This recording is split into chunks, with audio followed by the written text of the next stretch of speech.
magkukwento ako. Habang naglalakad ako kanina, ayan kasi in-enjoy ko yung ulan.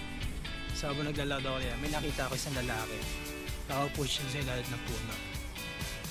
And hindi ko alam kung natutulog siya or what. Pero for sure nagpapahinga siya. Tapos biglang na-realize ko, wow, galing nito. Alam niyang protected siya ng puno, ng malaking puno. So, na kahit na umulan pa, kahit narinig niyo na yung kulog, that's fine. It's okay. Parang masarap sa feeling ng ganun.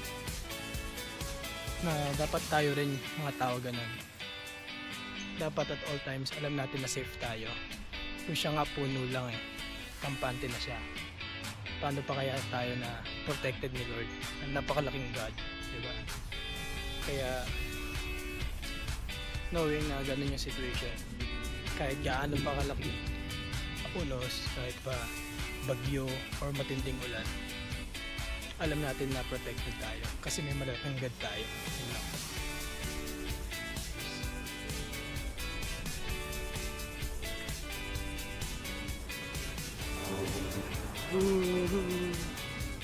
Makulig na, mamaya babagsak na yung matinding ulan, tapos tatakbo na tayo.